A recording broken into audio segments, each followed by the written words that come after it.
Bienvenidos a todos a esta nueva clase, a este espacio que abrimos para ustedes con Sacros para aprender acerca del simbolismo. Vamos a hacer la segunda parte del simbolismo de los números y, como siempre, empiezo estas clases recordando que nuestro objetivo principal es renovar el acceso a las fuentes de la vida de la iglesia, que son la liturgia, la Biblia y la doctrina. Si estas tres fuentes están accesibles a los cristianos, y los cristianos podemos acceder a toda la riqueza de estas tres fuentes, nuestra propia vida va a cambiar, la vida de los que nos rodean también, y también vamos a tener la fuerza para poder influir en la cultura, en nuestro entorno. Y por eso hacemos lo que hacemos con Sacros, por eso nos dedicamos a la catequesis simbólica, por eso abrimos estas clases para poder enseñar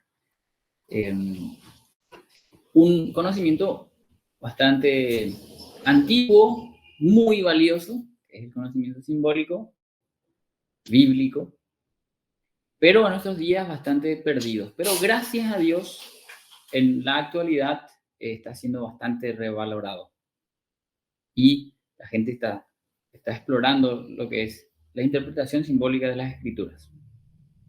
Bueno, empecemos entonces con la segunda parte del simbolismo de los números. Si alguno tiene una pregunta, puede escribirlo en el chat y vamos a ir respondiendo a lo largo de la charla. Y también yo les voy a hacer algunas preguntas como vengo acostumbrándolos en estas clases y vamos interactuando de esa forma. Y para empezar esta clase, quiero contarles la historia de León. León es un alumno que yo tuve en 2017. Tiene que ver con los números, por eso les cuento. Y León se estaba preparando, estaba en segundo grado y se estaba preparando para la primera comunión. Y como parte de la preparación, que estaba a cargo de la hermana Laura, de las hermanitas del Mater Dei, muy amiga mía, era asistir a una clase de liturgia para explorar los símbolos y acostumbrarse a la ceremonia que iba a ocurrir en su primera comunión. Y como parte del adiestramiento de los niños para esa ceremonia, le pidió, no sé si era un sacerdote o quien, yo me enteré de todo esto por la hermanita Laura, que le pidió a alguien que dé un curso de liturgia. Él estaba dando el curso de liturgia para los niños de segundo grado, le estaba explicando el ofertorio y les contaba, porque se ve que sabía bastante de liturgia el que estaba enseñando el maestro, y decía, antiguamente en el ofertorio de la misa, en el momento en que el sacerdote toma el vino y lo pone en el cáliz, y toma el agua y lo pone también en el cáliz, antiguamente para el agua había una cucharita. Y en esa cucharita cabían 6 gotas de agua. 6 gotas de agua se medía, ¿verdad? No sé exactamente cómo, pero... Y el maestro de liturgia pregunta a los niños de primera comunión, de segundo grado, dentro de los cuales estaba León, y les dice, ¿y por qué 6 gotas? Obviamente era una pregunta retórica, ¿verdad? No esperaban ninguna respuesta. Y entonces León le responde, 6 porque representa a los hombres. Ese agua, esas 6 gotas de agua de la cucharita del ofertorio representa a los hombres. Sorpresa del maestro, claramente porque alguien respondió a su pregunta retórica. Sorpresa de la hermanita también, que no sabía de dónde salió este nuevo león magno, chiquitito, que estaba respondiendo de esa forma. Y el maestro le repreguntó y le dijo, ¿por qué? Eso es más difícil ya, o sea, de responder a esa pregunta, ¿por qué? ¿Por qué el agua o las 6 gotas de agua representan al hombre? Entonces, León, que sabía bien su catequesis simbólica, respondió, porque en el sexto día fue creado el hombre y el 6 es el número del hombre. Obviamente todos sorprendidos. Yo también sorprendido cuando escuché la historia, pero yo pude rastrear cómo León pudo responder a esas respuestas, a esa pregunta, porque él estaba acostumbrado a la catequesis desde los símbolos. Y como parte de la catequesis yo le iba enseñando los significados de los números, pero él entendió el lenguaje, que era un lenguaje. Yo no le enseñé que las 6 gotas exactamente significaban al hombre. Yo le enseñé que el 6 era el número del hombre y que en el sexto día fue creado el hombre. Pero él, en un contexto diferente, en una circunstancia nueva, con personas distintas, aplicó ese conocimiento y pudo responder. Y era exactamente la razón por qué se usaba esa cucharita con 6 gotas para el ofertorio. Hoy esa cucharita está descontinuada, así que no la busquen en la misa. Muy bien, y con esta historia entonces empezamos o retomamos el simbolismo de los números. Nos habíamos quedado en el número 2. Vimos el simbolismo del 1 y del 2. Me di cuenta yo que necesitamos muchas más clases si queremos profundizar cada uno de los números, pero para no extender tanto esta parte de los números y ya poder entrar a la red simbólica, así cumplo lo que prometo y no me acusan después de político. Voy a cortar y voy a tratar de acelerar más esta parte de los números, no dando tantos ejemplos, pero de todas formas les voy a dar el significado y los ejemplos suficientes para que ustedes puedan comprender el significado de cada número. Entonces vamos con el número 3.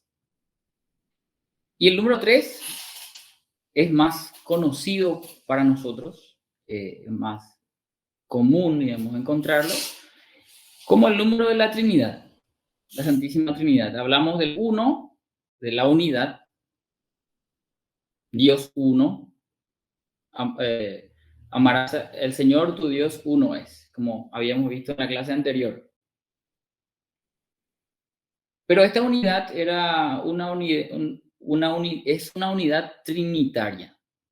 Es un solo Dios, pero 3 personas. Y había un autor ortodoxo que yo le cité en la clase pasada que decía, Dios es el triúnico. Solamente Dios puede pasar eso, el triúnico. A diferencia del 2, que decíamos que la doble naturaleza en Cristo ya era una aplicación del simbolismo del 2, pienso que el 3 realmente es símbolo de la Trinidad, porque es constitutivo de Dios, que es el principio de todo, y no podríamos decir que es una aplicación simplemente. Padre, Hijo y Espíritu Santo, entonces. Y vamos a los ejemplos. En el Antiguo Testamento ya hay ciertos pasajes donde podemos conocer la pluralidad de personas de Dios. ¿Sí? Jesucristo revela claramente con nombre y más explícitamente la Trinidad en el Nuevo Testamento, pero en el Antiguo Testamento ya tenemos símbolos donde Dios aparece de forma plural. Y el primero es en el nombre Elohim. En el primer relato, o en el primer versículo de la Biblia, el nombre que se utiliza del hebreo para Dios es Elohim. Y Elohim es plural. Pero en ese nombre todavía no tenemos el 3. Será en el pasaje de la visita de los 3 ángeles a Abraham donde tenemos el número 3 explícitamente. 3 ángeles visitan a Abraham. Y es muy interesante porque en ese pasaje, si después, si ya lo conocen o si no lo conocen, si lo leen, van a notar que estos ángeles pasan por la casa de Abraham y en la ocasión donde van a ir a castigar a Sodoma y Gomorra, uno se queda a hablar con Abraham y dos van a Sodoma y Gomorra.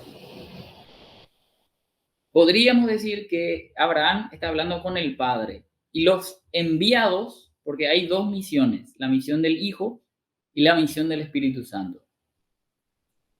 El Hijo viene a la tierra y el Espíritu Santo también. El Padre está en el cielo. Entonces, en ese símbolo del Padre se queda a hablar con Abraham y el Hijo o sea, los dos ángeles son enviados a Sodoma, podemos ver esa relación con la vida trinitaria. Después pasa algo muy particular con el 3, porque acá vamos, en el 3 ya vamos a ver uno de los grandes temas de la Biblia, que es la guerra, o la batalla litúrgica, podríamos llamar. Está Dios, su vida, sus hijos, sus ángeles, pero sabemos que también está su enemigo, el demonio, Lucifer, los ángeles malvados. Entonces eso se ve en el 3 a lo largo de la Biblia, que van a aparecer 3 trinitarios divinos y otros 3 que son antitrinitarios o que se oponen a Dios.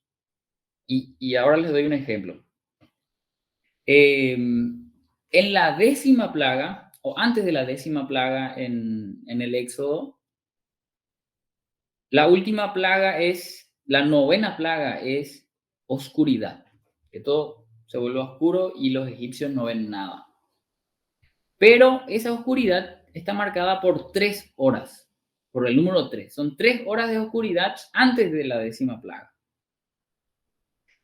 Entonces, ese momento oscuro, marcado por el 3, no es sino esta oposición a la vida trinitaria, porque no hay nada más contrario a Dios que la oscuridad.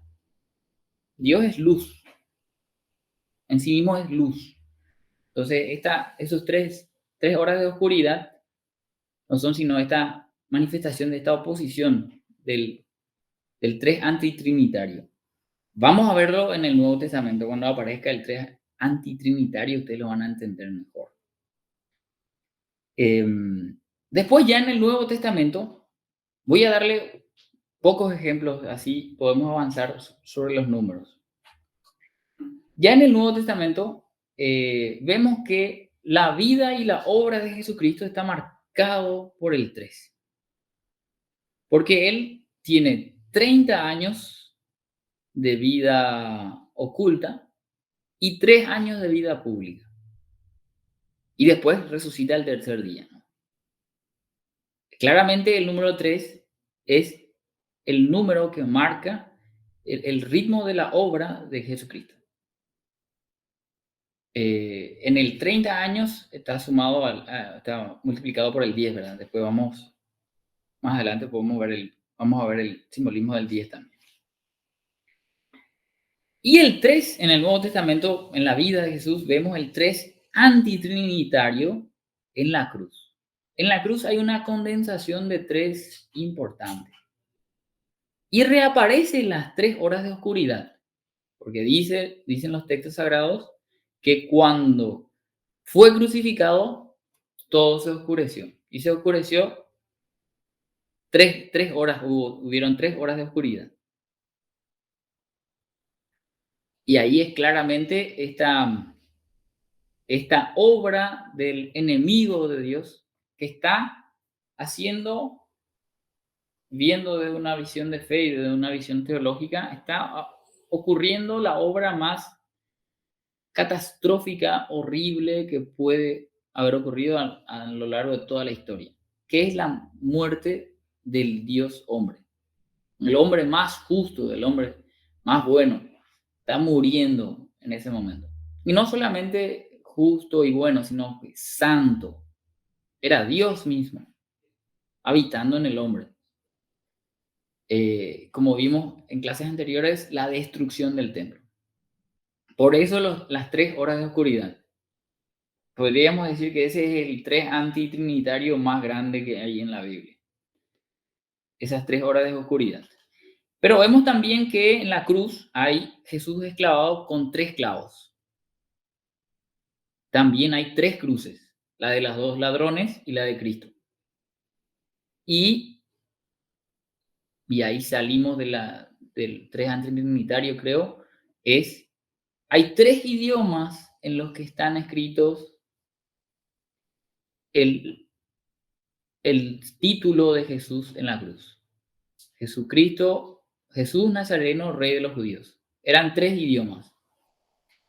Y son los 3 idiomas de los 3 pueblos bíblicos. El latín, de los romanos, de Roma, el griego, de Grecia, y el hebreo, de los judíos.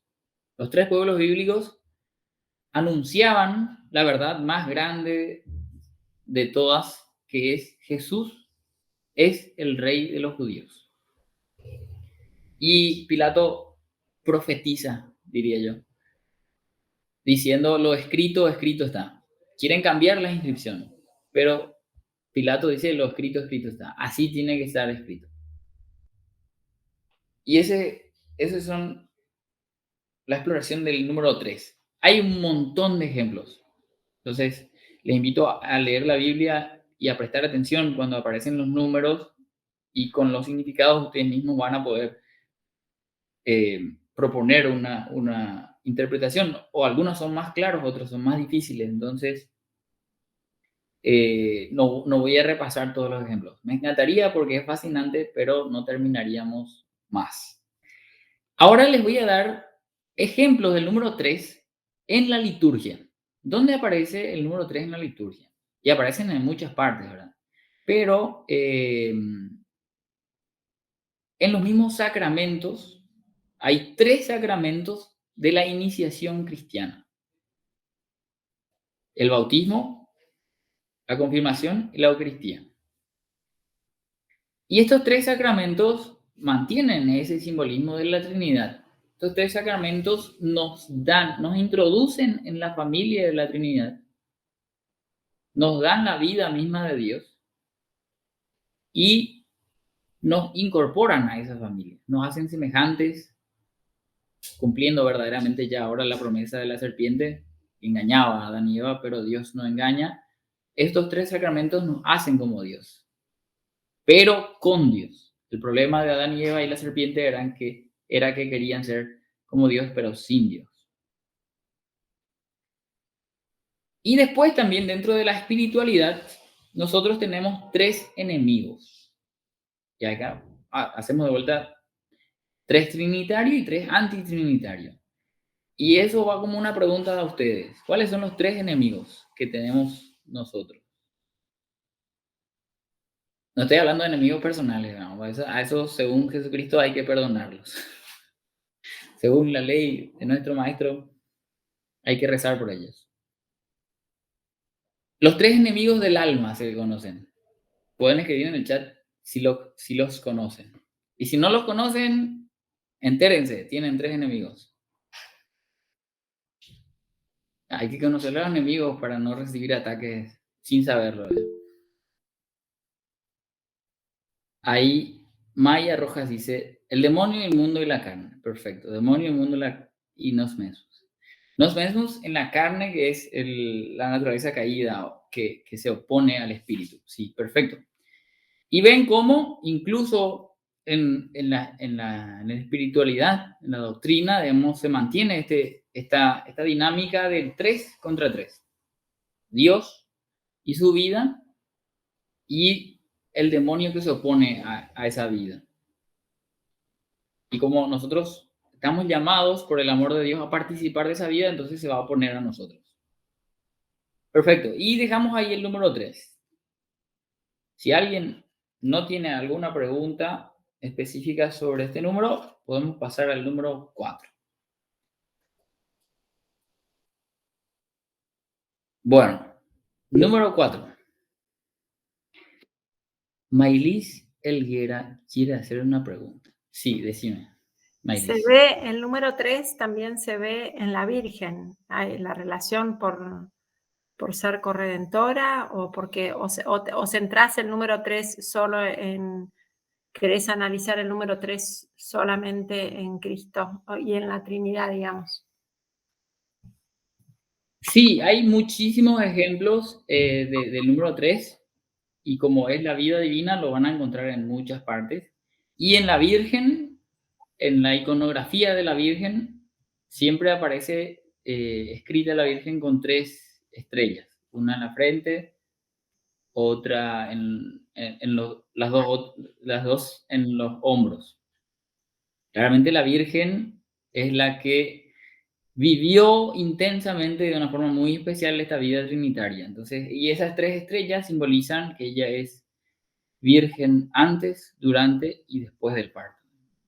Sí, claramente en la Virgen se ve la vida trinitaria, pero no me da tanto tiempo para agotar todos los ejemplos. Hay muchísimos, sí. Okay. Pero cuando vayan explorando la Biblia y la lean, ustedes mismos van a poder descubrir esos Y números. perdón, los tres en la liturgia, como decías, ¿solamente querés mencionar en qué sacramentos y nada más o vas a ahondar un poco ese tema? Sí. No, hay muchos ejemplos, hay un montón. Eso Está puede bien, ser está un bien. desafío o una experiencia para ustedes. Ok, Cuando vayan a misa, traten de encontrar el 3. Ese mismo desafío yo se lo hice a mis niñitos en catequesis y todo el mundo, los niñitos estaban buscando 3 en la misa. Es una buena experiencia eso, ir a la misa y tratar de ver dónde se manifiesta el número 3. Y van a encontrarlo en muchas partes. Bueno, vamos entonces al número 4. El número 4 es el número del cosmos, del mundo, de la creación. Porque claramente el mundo está asignado con ese número. 4 estaciones, 4 puntos cardinales, en la clasificación antigua los 4 temperamentos. Entonces, es el número del mundo. En el Antiguo Testamento, yo la otra vez ya le di, cuando estamos hablando del número 1, el ejemplo de los 4 ríos. El río que surgía del centro del jardín, que después se dividía en 4. Y esos 4 ríos regaban toda la tierra. Muchas partes del Antiguo Testamento también se hablan de los puntos cardinales y se habla de los 4 ángulos de la tierra. Porque, y ahí, cuando se hablan de los 4 ángulos de la Tierra, se está hablando simbólicamente del cuadrado.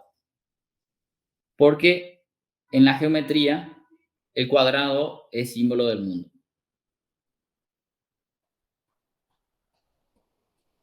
Y por ahí tiene una cierta pista, no es propiamente muy clara, pero para acercarse al rombo. También tiene 4 ángulos y alguna semejanza tiene con el cuadrado.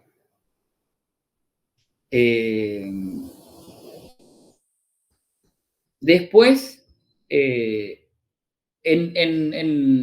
la liturgia, estos 4 ángulos o el rectángulo, el cuadrado, en el Antiguo Testamento veíamos en los altares del tabernáculo, el altar del sacrificio era cuadrado,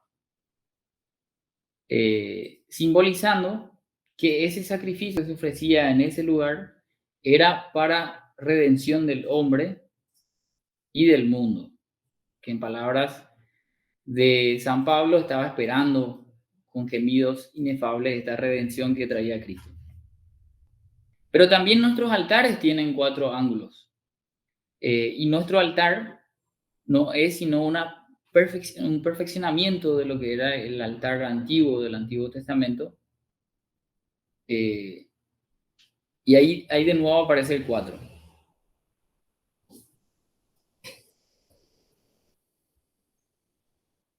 ¿Alguien tiene alguna pregunta? Dentro de todo el 4 es bastante simple. También hay varios ejemplos. Aparece también, por ejemplo, en las tribus de Israel, que se dividen en 4 grupos de 3. De hecho, eso es una numerología compleja ya también, para poder relacionar el 3 y el 4. Las tribus tenían un centro en el desierto, en el Éxodo, que era el tabernáculo.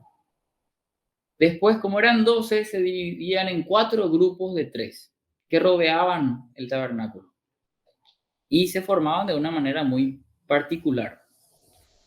El 3, ellos estaban siendo acostumbrados a la liturgia revelada por Dios, a la liturgia divina, y que Dios quería que ellos fueran un pueblo santo. Y el 4 era porque este pueblo fue elegido para que iluminaran el mundo. Ellos deberían ser santos como Dios es santo para poder iluminar el mundo. Y eso lo dice el profeta Simeón, pero referido a Jesús: luz para alumbrar las naciones y gloria de tu pueblo Israel. Ese título que el profeta Simeón le da a Jesús en la presentación en el templo es la misión de Israel. Israel era un pueblo santo que debería ser luz para alumbrar a las naciones y gloria del pueblo, gloria de Dios. En este caso, Jesús es gloria del pueblo de Israel porque es Dios. Bueno, vamos ahora al número 5. El número 5 tiene 2 significados principales. El primer significado más fuerte dentro de la Biblia es la ley. El número 5 significa la ley. ¿Por qué? Porque la ley en el Antiguo Testamento se concentraba en los 5 primeros libros de la Biblia, que era llamado en hebreo la Torá. Y era la enseñanza, era muy fuerte la voz de Dios y los mandamientos y las enseñanzas de Dios en esos primeros 5 libros de la Biblia. Entonces, esos primeros 5 libros marcó muy fuerte el pueblo de Israel y por lo tanto el simbolismo bíblico. Pero el segundo significado del número 5 es el Espíritu Santo. Y eso vamos a verlo más en el Nuevo Testamento. Cómo se manifiesta ese simbolismo del 5. Entonces yo mencioné ya en el Antiguo Testamento el ejemplo de los primeros 5 libros de la Biblia. También como Israel fue celebrando en el templo la liturgia, pero también en la liturgia familiar, esa ley. Después también los salmos, que son oraciones litúrgicas y de piedad, tienen 5 libros, porque los salmos son la ley hecha alabanza, la enseñanza de los primeros 5 libros hecha alabanza. Hay también en el Antiguo Testamento un pasaje muy interesante de la historia del rey David, cuando se iba a pelear contra Goliat, la famosa historia de David contra Goliat. Y vista desde los números toma un significado especial ese pasaje porque David toma 5 piedras. Él va a ir a enfrentar a Goliat. Al principio le dan armaduras y le dan una espada para que pueda enfrentar a Goliat, pero él no pelea de esa forma, renuncia a todas esas formas y dice: voy a ir en el nombre de Dios. Si Dios está conmigo, ¿quién contra mí? Y toma estas 5 piedras. Lleva 5 piedras, pero con una sola vence a Goliat. Esa piedra le da en la cabeza a Goliat y lo vence. Y si ustedes van a ese pasaje y lo leen, tiene muchas expresiones, connotaciones de la creación. Porque se habla de las aves del cielo, de las bestias del campo. El mismo Goliat le dice: le voy a dar de comer tu carne, muchachito insolente, a las aves del cielo y las bestias del campo. Y en ese diálogo tiene muchos ecos, y así funciona la Biblia, tiene ecos que relacionan con otros pasajes de la creación. Y podríamos relacionar claramente esta piedra que le da en la cabeza al enemigo con esa promesa ya inicial de Dios de aplastarás la cabeza de la serpiente. La serpiente enemiga o todo enemigo del pueblo de Dios, esta piedra le da en la cabeza a Goliat y David logra la victoria de esa forma. Y ya pasando al Nuevo Testamento, hace poco, este domingo, escuchamos una lectura donde había el número 5.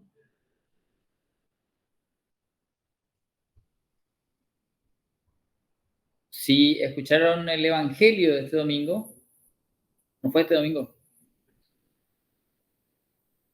Ah, hace poco entonces. ¿Dónde aparecen el número 5 en el Nuevo Testamento? Claramente. Y de hecho vamos a analizar ese pasaje para... No, el próximo domingo vamos a ver el de los 5 talentos. El domingo pasado escuchamos las 10 vírgenes, que se dividían en 5 y 5. 5 panes, dice Camiosh. Muy bien, ahí están unos 5 que aparecen. Sí, 5 panes. También otros, donde aparece, quiero analizar el de las 10 vírgenes porque ahí claramente se divide en 5 y 5. Y es muy interesante porque nos va a ayudar a ver el simbolismo del Espíritu Santo también. En el pasaje de las 10 vírgenes, las 5 prudentes tienen aceite. Y las 5 necias no tienen aceite suficiente para después entrar o acompañar al novio al banquete de bodas. Y ahí, en este pasaje, el aceite es claramente la fuerza combustible que hace posible la luz, y no es sino el Espíritu Santo. El Espíritu Santo, con la gracia de Dios, que nos puede dar esa vida de Dios y alumbrar nuestra vida de tinieblas y permitirnos entrar al banquete final. Tiene una connotación escatológica del fin de los tiempos, esa parábola. Pero ahí vemos que el 5 de las necias, el simbolismo de la ley, no es suficiente el cumplimiento de la ley o se apaga la luz. Es necesario tener el Espíritu Santo y la gracia para poder entrar al banquete. Y acá, en este pasaje, vemos claramente los dos significados del 5. Y hay otros 5 también, de los 5 panes y 2 peces. Ahí los 2 peces, y ahí es muy interesante, porque ahí podemos hacer muchas relaciones, pues vamos a hacer acotadas relaciones para no extendernos tanto. Los panes, el 5 está en los panes. Y el número 2, que acompaña el número 5, en realidad es una numerología compleja, está en los peces, los pescados. 5 panes y 2 pescados. Yo encontré en una antigua iconografía o dibujo de la última cena que en vez de panes ponían los 2 peces. En la última cena estaban Jesucristo, los apóstoles, y en vez del pan de la Eucaristía ponían 2 peces. Porque, como les mencioné en otras clases, los primeros cristianos tenían este simbolismo del pez como Cristo. Y en ese 2 peces claramente era la doble naturaleza de Cristo. El pez, que en griego se decía ictus, era un acróstico de Jesucristo, Jesús Cristo, el Hijo de Dios Salvador. Y de hecho, utilizaban eso para identificarse como cristianos. en los primeros tiempos del cristianismo. Y aquí los 5 panes se refieren a la Eucaristía. Los dos son símbolos de la Eucaristía, tanto el pez como el pescado como los panes, pero en dos aspectos diferentes. El 2 como la doble naturaleza de Cristo y el 5 como este sacrificio que iba a realizar Jesucristo dándose como alimento para llevar, en sus propias palabras, para llevar a su pleno cumplimiento la ley. Él no vino a abolir la ley y los profetas. Jesús dijo eso, sino que vino a llevar la ley y los profetas a su pleno cumplimiento. Y eso es lo que significaría el 5 panes. Me pusiste en problemas, Camiosh, pues tuve que explicar todo esto clarísimo. Gracias a los 5 panes. Pero es muy rico ese simbolismo. Y gracias por decir el ejemplo. Bueno, y en la liturgia menciono unos ejemplos rápidos. En la liturgia, en laudes y vísperas, la oración de la mañana y la oración de la tarde, antiguamente tenían 5 salmos. Actualmente tienen 3 salmos, tanto las laudes como las vísperas, pero antiguamente tenían 5. Porque los salmos, como les dije, los 5 libros de los salmos o la ley, eran este cántico, esta alabanza de la enseñanza de la ley de Dios en los salmos. Pero los salmos claramente tomaron todo un nuevo significado, nuevo y antiguo, porque ya estaba preparado desde la creación del mundo, de lo que Cristo vino a hacer, de la obra de Cristo. Los salmos en Israel significaban algo. Se completó y se llevó a su cumplimiento los salmos con la venida de Cristo y la obra de Cristo. Ese es el sentido. Después tenemos Pentecostés. Pentecostés tiene en sí mismo el número 5 del griego penta. Y son el número de, como les dije, el 5 del Espíritu Santo. 50 días que se celebra la venida del Espíritu Santo. A los 50 días. Y ahí tenemos el número 5 y el número 10, 5 por 10 en realidad. Y el 10, les digo ya, no vamos a tardar todavía en llegar, tiene el sentido de totalidad. El todo. 10 mandamientos, 10 plagas. Y acá, multiplicado por el 5, es la plenitud del Espíritu Santo recibido en Pentecostés.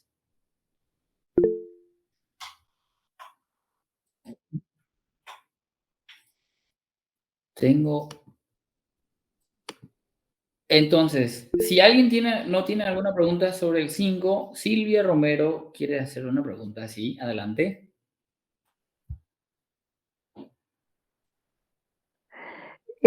Hola, mira, me quedé un poquitito acá confundida, si me podés volver a explicar el tema del 50, que ahí me perdí un poquito, que tenía el 5 y el 10. Cuando hablas de la Sí, 10 en su totalidad. el simbolismo del 10, les adelanto porque todavía no llegamos al 10, es la totalidad. Son aplicaciones ya los 10 mandamientos, los 10 plagas. Después en el Nuevo Testamento también tenés 10 leprosos que son curados por Jesús. Entonces, el Pentecostés son 50 días después de la Pascua. Y 50 es 5 por 10. Perfecto. Si vos unís el simbolismo del 5, que es el Espíritu Santo, y el simbolismo del 10, tenés la plenitud del Espíritu Santo, o la totalidad, la plenitud en ese número. ¿Sí? Perfecto. Muy Gracias. bien. Entonces, vamos. De nada, un placer. Vamos al número 6. Ahora. El número 6 con mi historia ya les adelanté qué significaba. León ya les respondió. A mi León ya les respondió el simbolismo del número 6. El 6 simboliza al hombre. ¿Por qué? Como bien respondió León, porque en el sexto día fue creado el hombre. Vemos cómo toda la creación, los días de la creación, fueron una preparación para el final de esa preparación de la casa de Dios, del templo de Dios, que es el mundo, llegara el hombre como algo especial dentro de la creación. De hecho, los antiguos hablaban del cosmos, como toda la creación, los medievales también, y del hombre hablaban como el microcosmos. Como hablamos de estas unidades, de estas totalidades, todo el cosmos es una unidad, una totalidad, pero el hombre en sí mismo es una unidad y totalidad en relación al mundo. Por eso los medievales y los antiguos decían que el hombre era un microcosmos. Sigue siendo, no olvidamos nomás hoy. Y no usamos más esa expresión para referirnos a la constitución del hombre. Bueno, y ahí tenemos un ejemplo del Antiguo Testamento. En el sexto día fue creado el hombre. Y si ven, el 6 siempre está en tensión hacia el 7. El 6 es un número incompleto, podríamos decir que está tendiendo al 7. Y en los días es claramente, todos los días van tendiendo en los días de la creación, van tendiendo hacia el número 7, hasta el séptimo día, que es el descanso de Dios. El séptimo día es donde tiene que llegar el hombre.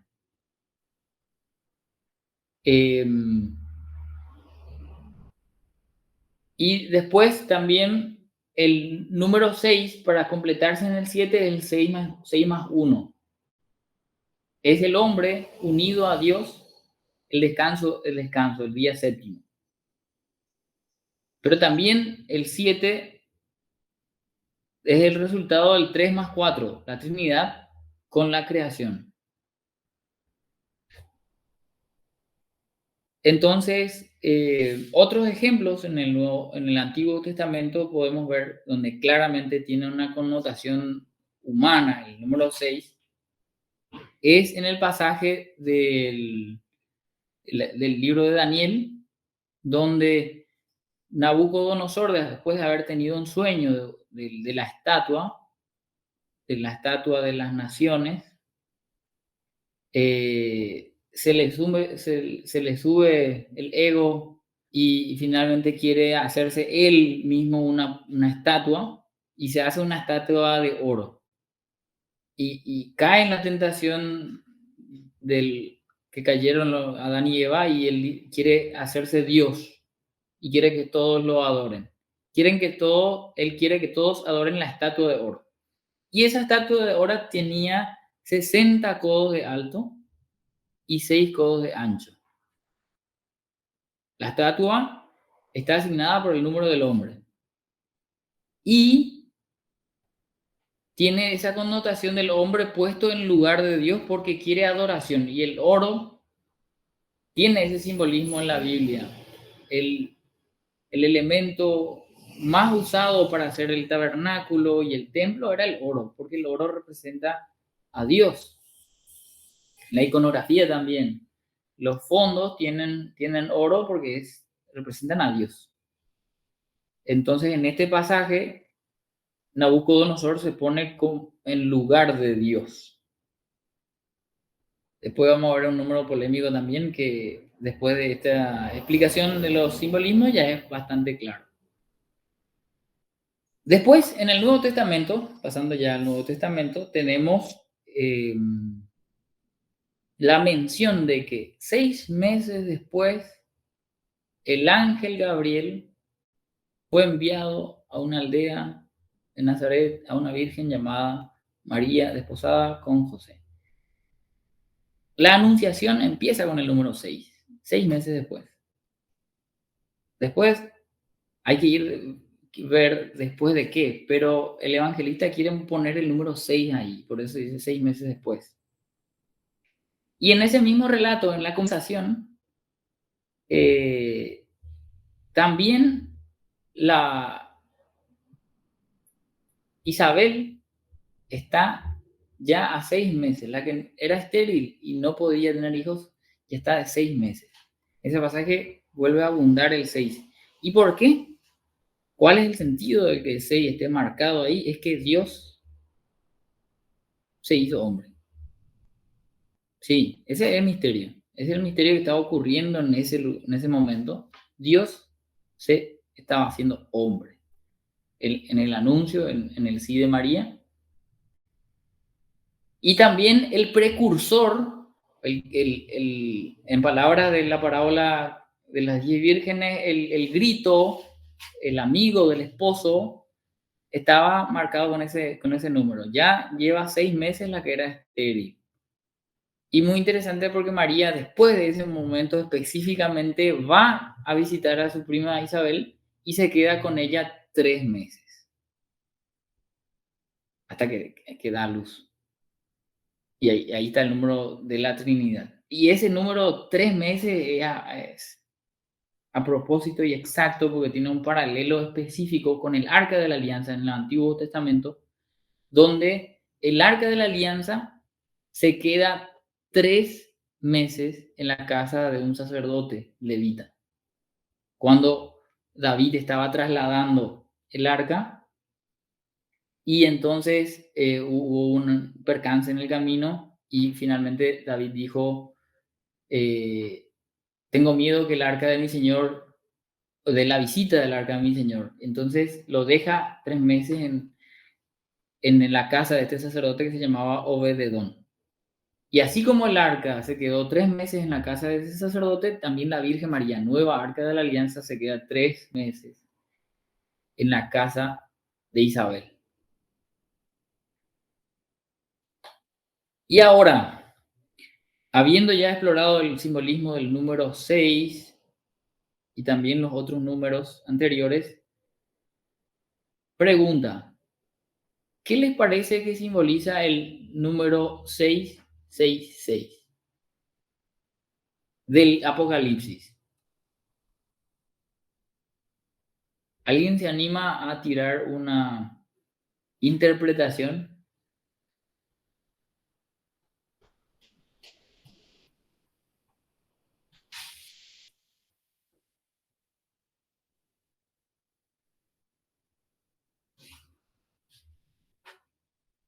Tenemos, les ayudo. Hola, No, el número Ariel. 6, claramente, sí. Emil, ¿cómo estás? ¿Cómo estás?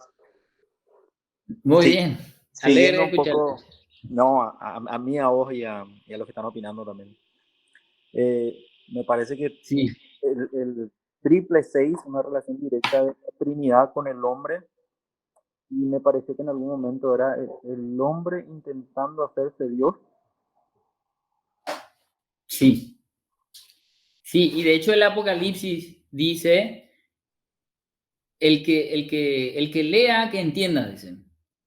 Ok, el que entienda los códigos, que interprete, y que es el número de un hombre. Es el número del anticristo, que es el hombre, como bien lo interpretaron, el hombre puesto en lugar de Dios. Es el 3 antitrinitario. Hay 3 6 y el 6 es el hombre. Y el Apocalipsis lo dice expresamente. Es el número de un hombre. Es el número del anticristo. Perfecto. 3 veces el hombre, dice Maya Rojas. Perfecto. Raiza Victoria, el 3 antitrinitario. Muy bien. Sí, exactamente ese es el significado. Y ya antes de pasar del 6, vamos a verlo dónde está en la liturgia. Y en el uso antiguo de la liturgia, y en muchas partes se abandonó esta práctica, habían 6 velas sobre el altar. 6 velas que en realidad, como les dije, el número 6 siempre está tendiendo al 7. 6 velas, pero hay una séptima vela. De acuerdo a la solemnidad de la fiesta que se está celebrando, esto más en el uso antiguo del rito romano, se prenden una vela, 2 velas, 2 velas se prenden de a 2 velas, 4 velas o 6 velas. En las solemnidades se prenden 6 velas. Y la vela número 7 es la vela del altar, la vela del sagrario, perdón, que es la vela del Santísimo que nos avisa de la presencia del Santísimo Sacramento. Por eso esa vela nunca debe apagarse. Y esta configuración o número de velas y distribución de la vela del sagrario tiene profundas raíces en el Antiguo Testamento, donde también encontramos 7 velas, pero son 6 y una vela central, que es la menorá en el tabernáculo. Vemos que hay una sola lámpara y hay una lámpara central y después hay 6 velas que van unidas después, si no vieron la menorá, pueden hacer una búsqueda, ver esa configuración que es especial. Las 2 velas finales se conectan y así van conectándose unas con otras. Y en el centro hay una vela central. Eso que vemos nosotros en la menorá, en el tabernáculo se distribuye en este uso antiguo de las velas en la liturgia. Y la vela central no es sino la del sagrario. Y ahí tenemos el 6 en relación al 7.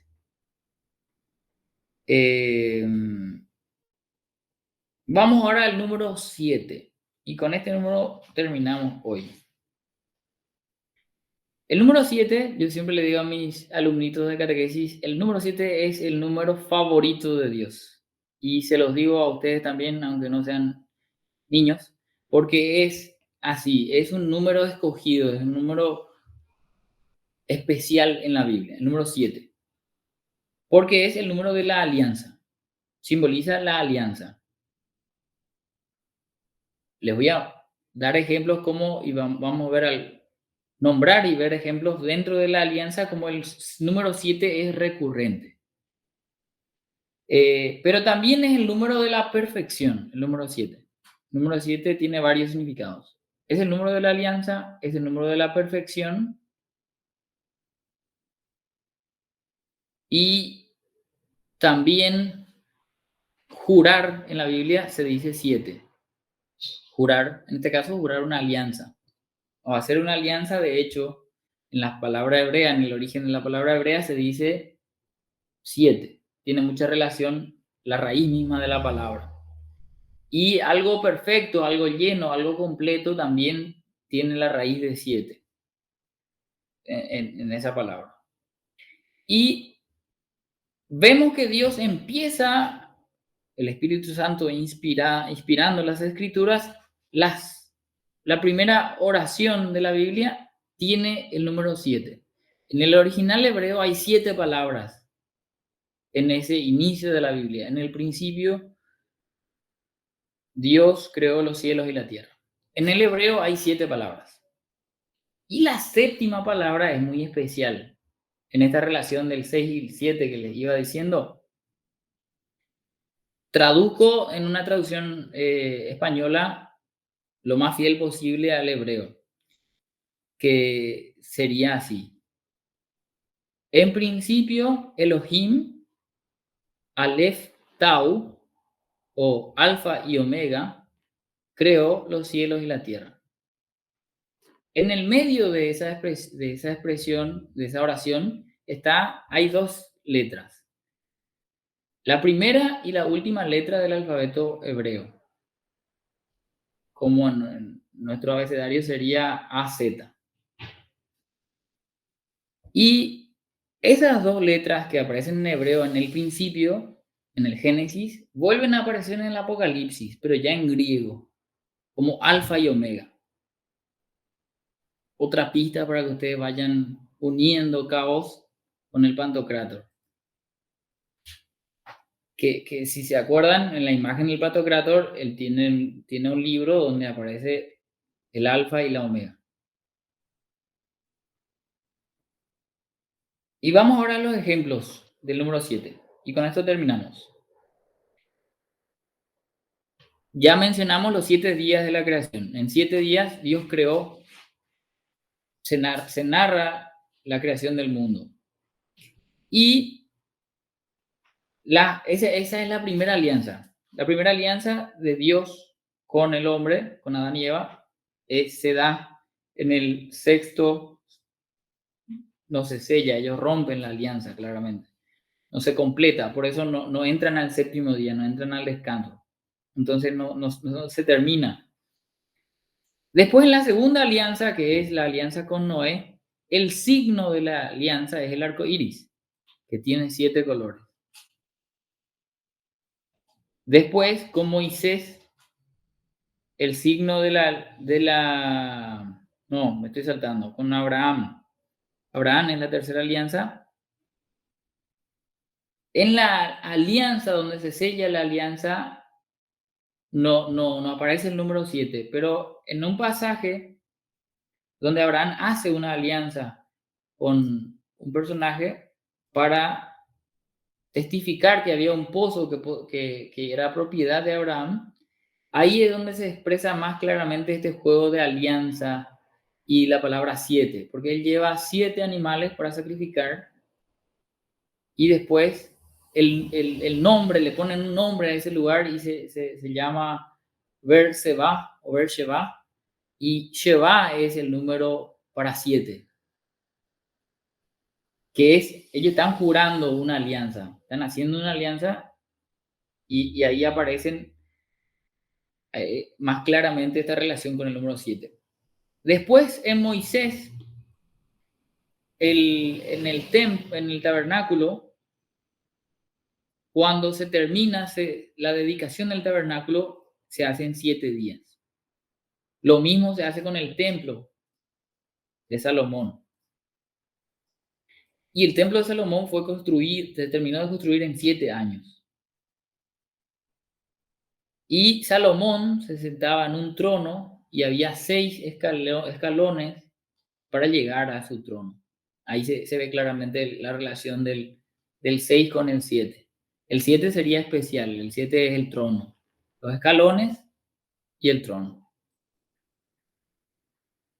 Después ya pasando al Nuevo Testamento, y acá va una pregunta para ustedes. Hay una oración muy importante en nuestra vida, que siempre rezamos, que tiene el número 7. ¿Alguien sabe? Algunos saben ya porque compartimos enseñanza y algunos cursos. Yo sé que saben. Hay una oración que está en nuestra vida y que lo rezamos muy frecuentemente. Y solemnemente, según la tradición, de hecho, se tiene que rezar 3 veces. En las laudes, en las misas y en las vísperas. Al final de las laudes aparece, en la misa está en el centro y en las vísperas, al final de las vísperas también aparece esa oración. Y como estamos tan acostumbrados ya, no nos dimos cuenta que tenía 7 peticiones. Le pedimos 7 cosas a Dios. Y es el Padre Nuestro.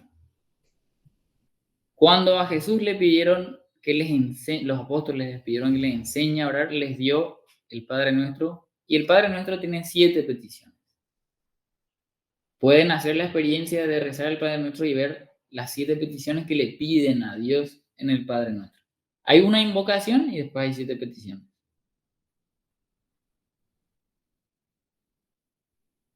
Entonces ven cómo Jesucristo signó la oración más perfecta. Lo que serían los 150 salmos para el Antiguo Testamento es el Padre Nuestro para el Nuevo Testamento. ¿Cómo signó esta oración con el número 7? Porque de hecho es el camino hacia la alianza con Dios. En el Padre Nuestro hay un camino de alianza con Dios. Después, en el 7 pasa algo parecido con lo que pasa con el 3. Como hay un 7 divino, hay un 7 de alianza, también hay un intento de corrupción. Y hay un pasaje, por ejemplo, donde se dice en Lucas 8:2, donde Jesús arrojó de María Magdalena 7 demonios.